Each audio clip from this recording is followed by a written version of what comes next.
2023 피파 20세 이하 월드컵 대한민국 20세 이하 대표 선수들이 첫 경기에서 우승 후보로 꼽혔던 프랑스를 상대로 2대1 승리를 거뒀는데요.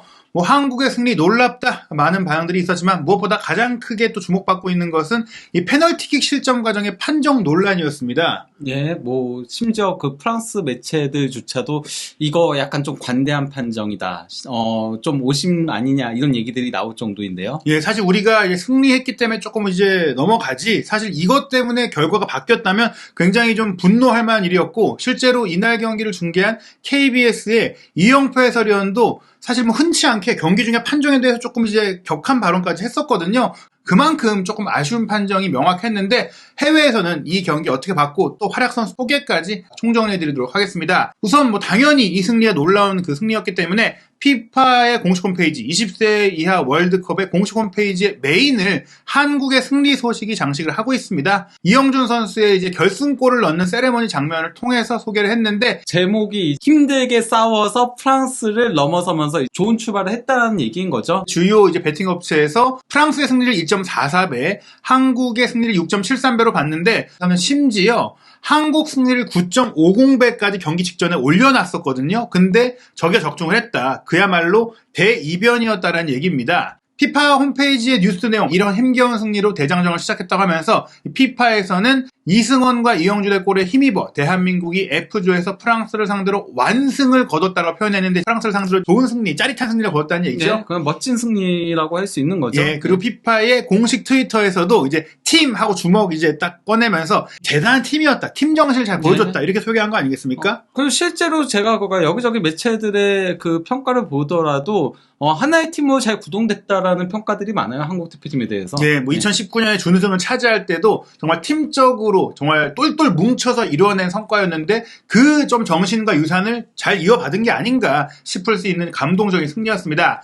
프랑스를 대표하는 통신사 AFP 역시 이 소식을 전했는데요. 제목이 역시 이변이다 보니까 허를 찔렸다 이런 얘기예요. AFP는 이제 프랑스의 연합뉴스라고 보면 되는 거죠. 예, 예. 그리고 세계 3대 통신사고요. 그가 AFP, AP 그리고 로이터 이렇게가 3대죠. 예, 그러면서 프랑스가 졌다는 것도 놀라운 소식 이렇게 얘기를 했고요. 또 AP통신 말씀드린 그 3대 네. 통신사 중에 하나인데 AP통신도 이제 당연히 사실 이런 통신사들은 각 지역에 그 그렇죠. 현지 기자들을 다 채용하고 있어요. 네. 전 세계 기자들이 있기 때문에 보시면은 부에노스아이레스 현장에서 직접 취재하고 올린 통신사의 기사가 나왔는데 프랑스를 한국이 이겼다라고 하면서 여기서 중요한 내용이 있습니다. 사실 이날 같은 시간에 열렸던 잉글랜드와 튀니지의 경기도 이제 소개를 했어요. 토트넘의 유망주죠. 예, 데인 스칼렛이 이제 골을 넣으면서 튀니지한테 1대0으로 승리를 거뒀죠. 그리고 이 경기가 열릴 때 사실 이제 잉글랜드와 프랑스가 경기를 하다 보니까 당연히 유럽에서는 잉글랜드랑 프랑스가 이기겠지 이렇게 전망을 했을 거예요. 사실 그러니까 우승 후보 1순위로 많이 뽑히는 게 이제 잉글랜드하고 브라질이긴 하죠. 왜냐면은 잉글랜드가 19세 이하 유럽 선수권 우승을 차지했고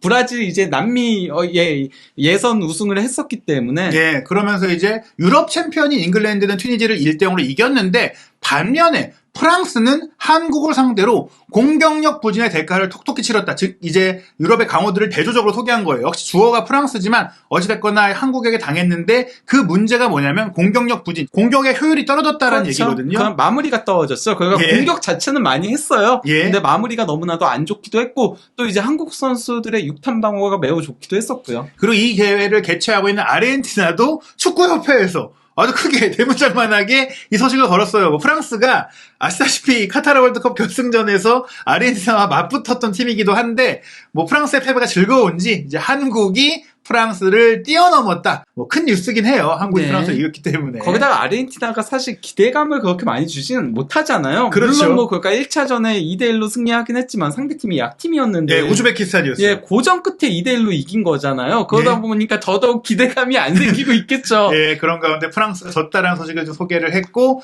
그렇다면 어떻게 이런 평가들이 나왔느냐, 한국이 어떻게 경기를 했느냐를 좀 세부 기록을 통해 좀 살펴보려고 하는데요. 일단 전반전도 우리가 이겼고 후반전은 한 골을 내주긴 했지만 최종적으로 승리를 했기 때문에 전후반모두 경기력이 좋았다. 네. 전반의 기록을 살펴보면 우리가 확실히 효율적이었죠. 예, 그러니까 전반전에 프랑스가 점유율에서는 6대4로 앞서긴 했지만요. 이제 그 전체 슈팅은 6대4로 그러니까 점유율 대비는 그렇게 차이가 나지 않았어요. 그러니까 프랑스가 도리어 한국의 밀집 수비 라인을 뚫는 데 상당히 고전을 했었고, 그 유효 슈팅을 보더라도 한국이 2개였던 데 반해 이제 프랑스는 하나밖에 되지 않았어요. 그러니까 한국은 4번의 슈팅 중에 2번을 유효 슈팅으로 가져가면서 50%에 가까운 슈팅 대비 유효 슈팅 비율을 보였던 데 반해 프랑스는 이게 매우 저조했다라고 할 수 있는 거죠. 게다가 한국의 4개 슈팅 중에 또 이제 남은 2개도 하나는 블로킹에 막혔기 때문에 빗나간 슈팅이 아니었는데 네. 프랑스는 그냥 5개가 빗나갔다. 그러니까 네. 전반전에는 6탄 수비가 아니라 프랑스 공격수들의 슈팅 자체가 안 좋았다라는 얘기예요. 네. 근데 이제 후반 와서는 프랑스가 좀 파상 공세를 펼치긴 했어요. 슈팅도 조금 더 적극적으로 가져갔고, 교체 카드들을 통해서 한국을 조금 공략을 하려고 했었는데, 이때부터 이제 정말 6탄 방어들이 나오기 시작을 하면서, 프랑스의 슈팅 중 5개가 이제 한국 수비 벽에 막히기도 했었고요. 슈팅도 전체로는 20개를 가져가기도 했었고, 유효 슈팅도 그나마 늘어나긴 했지만은, 그래도 한국의 효율이 정말 높았다는 걸 확인할 수 있죠. 7번의 슈팅 중 5번이 유효 슈팅. 반면에 프랑스는 20번의 슈팅 중 유효 슈팅이 6번밖에 되지 않았다는 거죠. 네, 또 한국은 그런 와중에도 후반전에 한 골을 뽑아냈고, 또 프랑스 같은 경우에는 코너킥만 11번이었어요. 네. 세트피스로도 충분히 기회가 있었는데 세트피스의 골이 나오지 못한 반면 한국은 또 프리킥 상황에서 또 네. 세트피스로 골을 넣었고 골키퍼 선방도 5번. 그러니까 이제 한국이 역습 축구에 조금 정석을 보여준 게 아니냐. 네.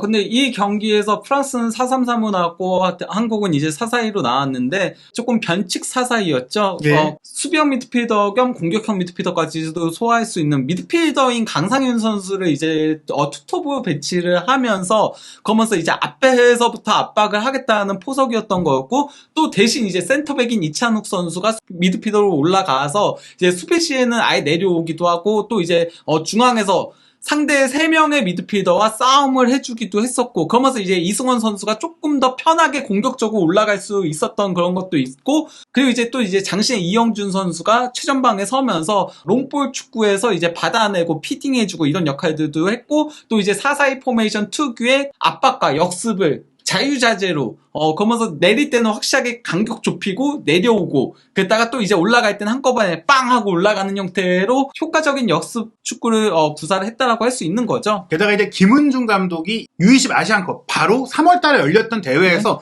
단 한 번도 4-4-1을 쓴 적이 없고요. 4-1-4-1을 기반으로 4-3-3 그러니까 윙포워드를 두는 축구를 했어요. 네. 강성진, 김용학 선수가 이제 윙포워드로 뛰었고 뭐 배준호 선수도 특히 이 선에서 중요한 역할을 했는데 요 선수들에게 조금 이제 밑으로 내려가서 플레이하게 하기도 했고 또 이제 배준호 선수는 아예 뭐 기용하지 않는 그렇죠. 등 그러니까 전략적인 노림수를 썼는데 2019년 때 정종용 감독의 또 이 전술이 화제가 됐었잖아요. 예. 이번에 김은중 감독도 사실은 이제 선수 시절에 그 공격수로 유명했고 청소년 대표 때 경험이 많은 선수인데 감독으로도 능력이 있다는 네. 걸 보여준 것 같습니다. 사실 그러니까 배준호 선수를 약간 희생을 하면서 이찬수 선수를 올리고 그러면서 강상윤 선수가 올라가게 된 케이스라고 할 수 있는 거죠. 네, 정말 이제 과감한 선택이 적중을 했고요. 뭐 세부 기록을 조금 더 살펴보면 이제 말씀드린 대로 전체 슈팅 프랑스가 이제 무려 23개가 됐었거든요. 예, 하지만은 유효 슈팅은 6개밖에 되지 않았었고요.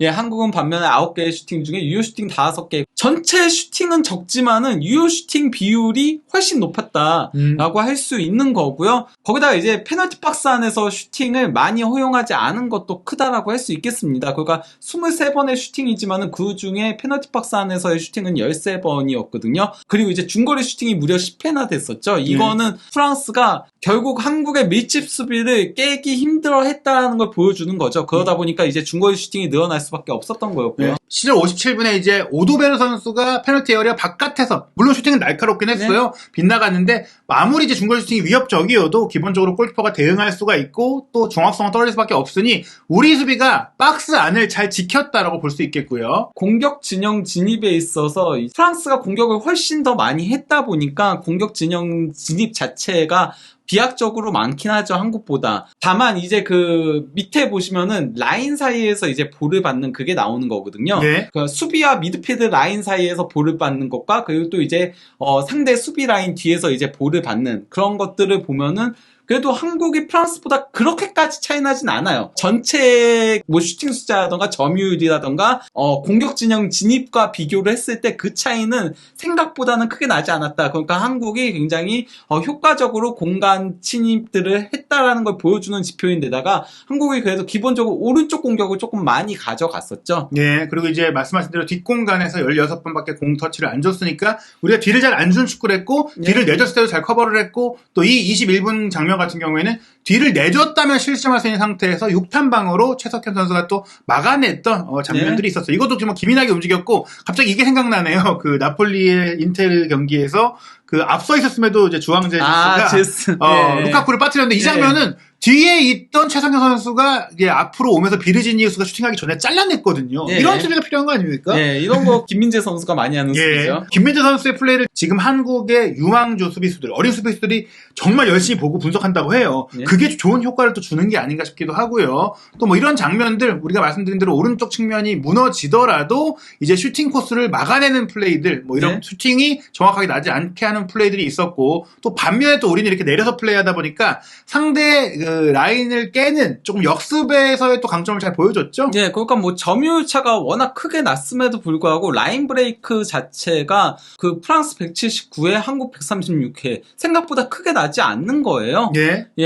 이건 시도인 거고 이제 라인 브레이크 성공한 것도 프랑스가 136회, 한국이 90회. 이 정도로 그러니까 한국이 상당히 잘 플레이들을 했다라고 할 수 있는 거죠. 그 점유율이 20, 30% 정도밖에 되지 않았는데 90회나 상대의 라인을 깼다라는 것은 우리가 지킬 때 지키더라도 역습할 때는 화끈하게 나갔다. 그랬기 때문에 전반 22분에 선제골이 나온 거잖아요. 강성진 선수가 이제 기점이 되는 패스를 찔러줬고 여기서 이제 김용학 선수가 치고 가다가 패스를 준 거를 이제 그 이승원 선수가 골키퍼와 1대1 상황 골 넣은 거였죠.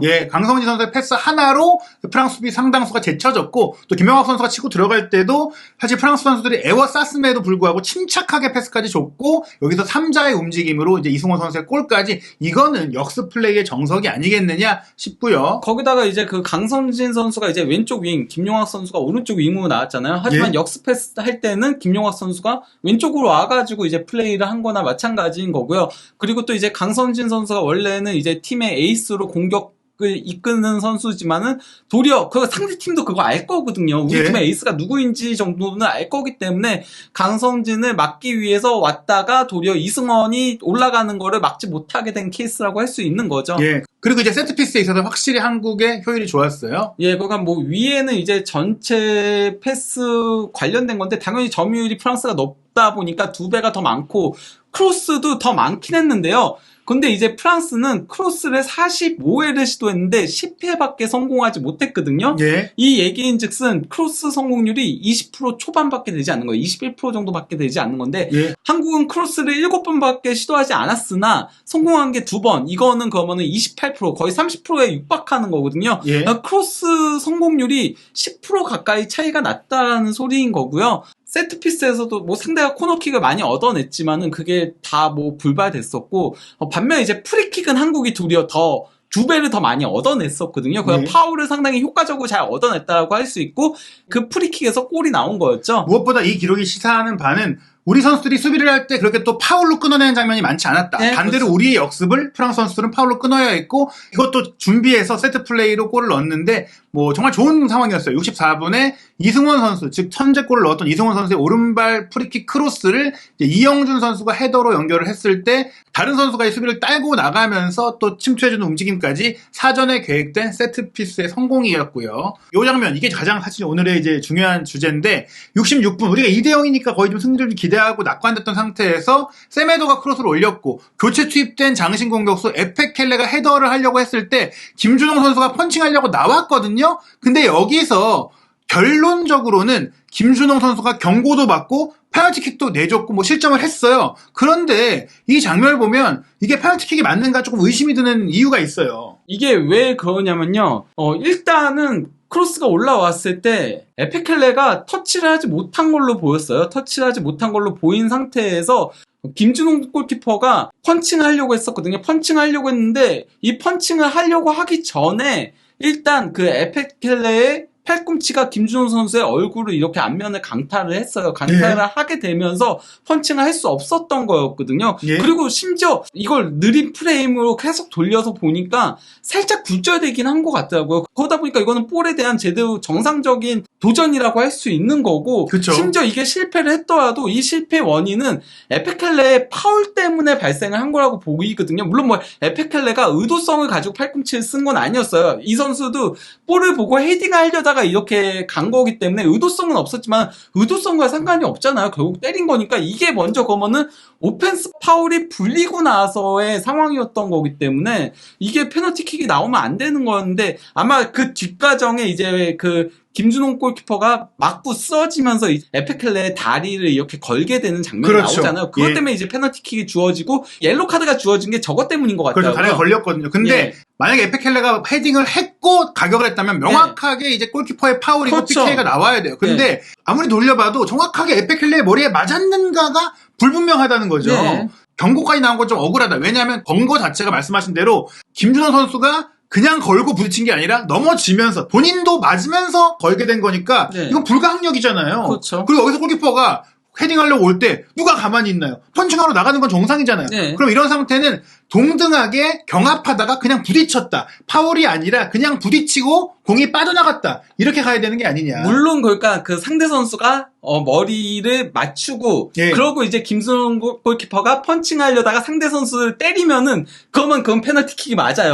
왜냐면은 소유권을 이미 가져간 상태니까요. 근데 이거는 소유권 자체가 불분명하다는 거죠. 그렇기 때문에 더더욱 신중하게 판정했어야 됐고 또 VAR이 있기 때문에 이걸 좀 면밀하게 봤어야 될 텐데 뭐 심판의 판정이 좀 의심스럽다. 그렇다면 이건 저희의 생각이니까 사실 우리는 또 한국인이니까 저희가 열별토하면 조금 의심스럽게 볼 수 있잖아요. 제3자의 시선은 어떠냐. 먼저 제가 피파 월드컵 공식 트위터에 나온 댓글을 봤는데 피라는 분은 한국은 거의 뭐 골을 도둑 맞았다. 심판이 체크를 했어야 됐다. 프랑스의 페널티킥은 네버. 이건 아니다. 페테르라는 팬도 이거는 이제 가장 편향된 심판이었다라고 이제 얘기를 한 건데요. 그리고 중요한 건 프랑스 매체들의 반응. 그들도 이제 약간 좀 의심스러워한 거잖아요. 레키프 하면 이제 프랑스에서 가장 유명한 매체인 거잖아요. 정론지라고 할 수 있는데 뭐라고 했냐면요. 일단 그 소제목 자체가 레블레의 그 20세 이하 대표팀을 얘기하는 거거든요. 애칭인 거죠. 근데 이제 블루베리라는 의미인 것 같은데요. 소제목이 뭐냐면요. 프랑스에게 주어진 매우 의심스러운 페널티킥이라고 해가지고요. 제가 그 부분만 이제 따로 발췌를 한 건데요. 결국 프랑스가 다시 경기를 가져오기 위해서는 매우 의심스러운 페널티킥이 필요했다. 페널티킥을 얻어내기 몇 분 전에 교체 투입된 에페켈레가 실제 65분에 교체 투입해가지고 68분경에 이 파울이 있었던 거였거든요. 한국 골키퍼를 때렸으나 정작 옐로 카드를 추가적으로 받으면서 파울이 불린 건 후자였다. 그건 골키퍼였다는 거죠. 사실은 여기서 오히려 이제 에페켈레의 파울이 선언되고 또 에페켈레가 팔꿈치로 가격을 한 셈이기도 하니까 경고를 받을 수도 있는 것인데 정작이라고 한 것은 이거 오히려 우리가 예상한 것과 반대의 결과가 나왔고 매우 의심스럽다. 이게 뭐 단언할 수는 없으니까. 뭐냐면 이제 판정에 대해서는 심판의 권위를 존중해야 되니까 의혹만 제기하는 게 이게 뭐 오심이다 이렇게 결론을 내린 건 아니에요. 그러니까 이영표 해설위원도 상당히 의심스러운 판정이다 이렇게 얘기를 한 거죠. 근데 중요한 건 이제 프랑스 매체가 그렇게 얘기했다는 건 분명히 이건 문제가 있다. 그리고 한 매체뿐만이 아니에요. 그러니까 르파리쟁 이것도 상당히 유명한 프랑스 항공을 타면은 이제 레키프, 르파리쟁 이런 게 있잖아요. 그리고 르피가로까지 있잖아요. 근데 이제 르파리쟁에서는 뭐라고 얘기를 했냐면요.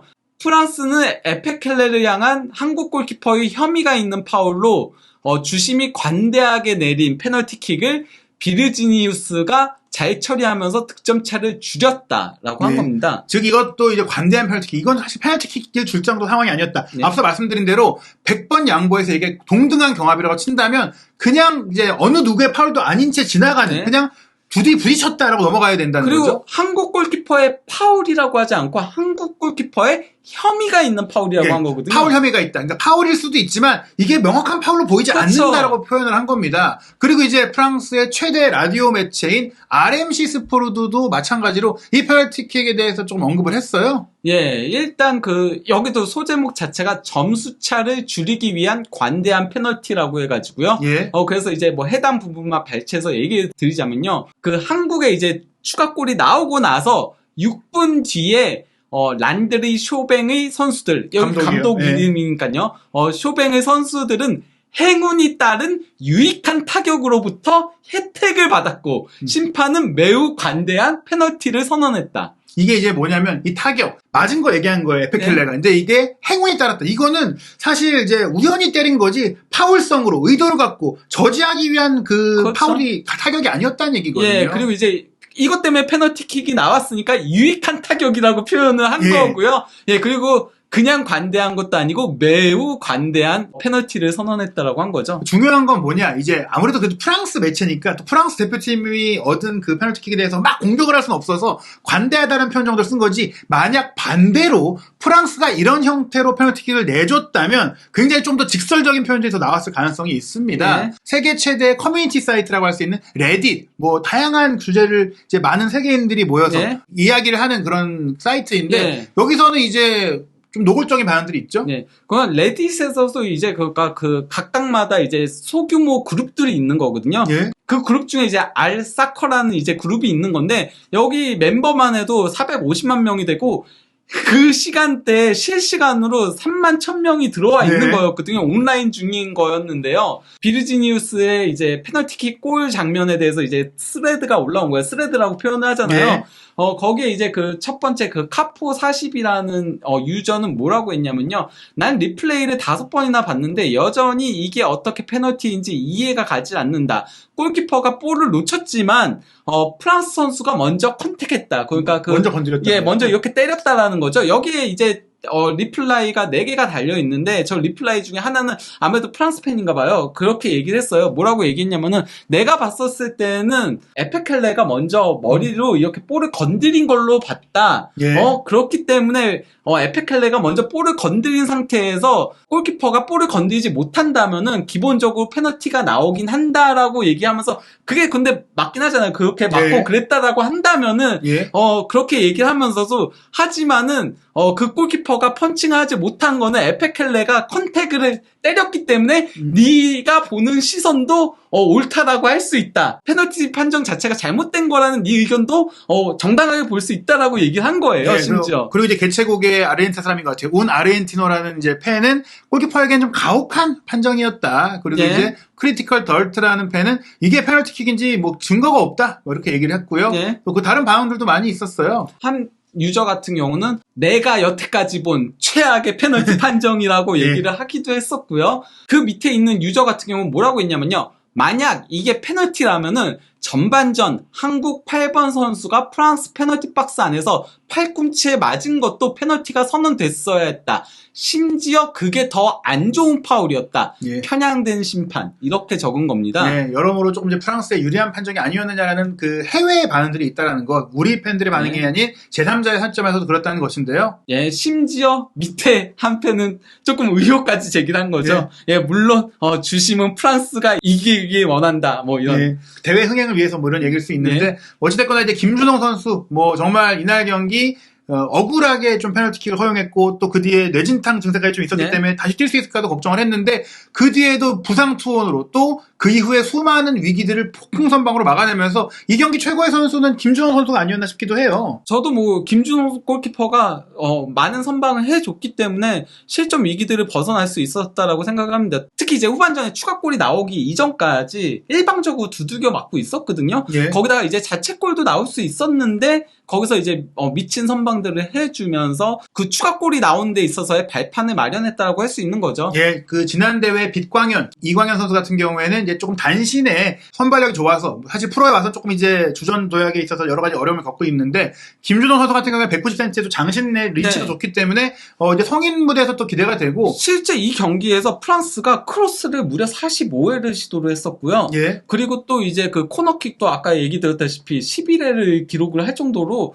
정말 많은 그 크로스들이 있었는데 그것들도 정말 잘 차단을 했어요. 그러면서 높이에서도 강점을 보여줬습니다. 예, 이 선수가 전북 유스 출신으로 전북에서 이제 지난 2021 시즌에 뭐 몇 분 뛴 게 전북이긴 하지만 프로 데뷔전을 또 치렀고 이제 올해에는 군 문제를 빨리 해결하기 위해 김천 상무에 이제 임대가 돼서 이제 활약을 하고 있는데 뭐 아주 주전은 아니에요. 하지만 분명히 어린 나이에 이 대회를 통해서 앞으로 더 성장할 수 있는 선수라고 기대가 되고 FA컵 경기는 뛰었고요. 네. 그리고 이제 이날 경기 또한 뭐 잊을 수 없는 선수 1골 1도움을 기록한 데다가 주장인 미드필드 이승원 선수, 이 선수가 정말 강원FC 선수인데 굉장히 제대로 본인의 능력을 보여준 게 아닌가 싶고요. 이승원 선수 같은 경우에는 올 시즌에 강원에 입단했고 사실 뭐 이제 강원이 지금 성적이 좀 힘들다 보니까 또 20세 팀에 집중하고 있는 이승원 선수의 상황도 있다 보니까 2군 경기만 3경기를 뛰긴 했는데 그래도 1도움이 있는 상태고 뭐 여러 가지로 저 앞으로 기대가 되는 잠재력을 네. 보여줬다고 할 수 있고 또 이 선수도 깜짝 스타로 좀 나온 것 같아요. 장신 공격수 이영준 선수인데요.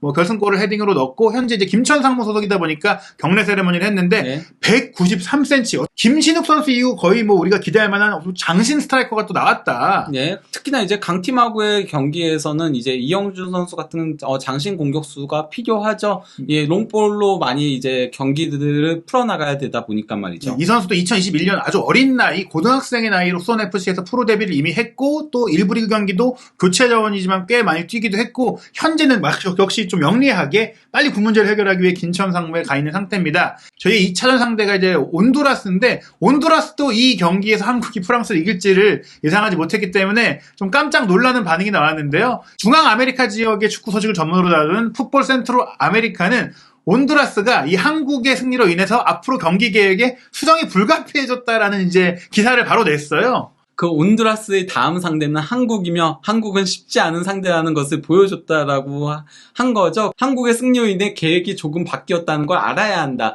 프랑스는 이제 첫 2경기를 모두 이기고 이미 16강 진출을 확정지은 상태에서 온두라스와 최종전을 치를 것으로 예상했다.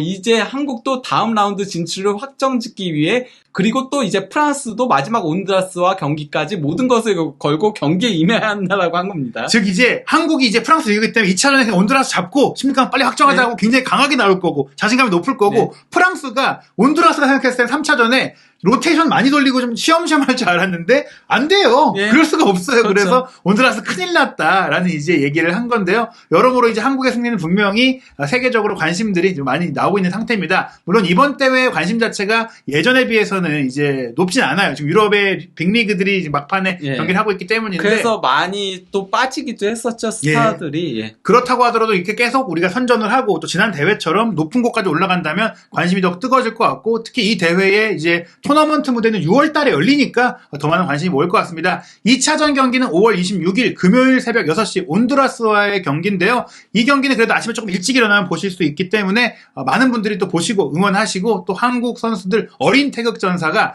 2019년에 못 이룬 그 우승의 꿈을 좀 이룰 수 있을지 많은 응원 한준TV도 함께 하겠습니다.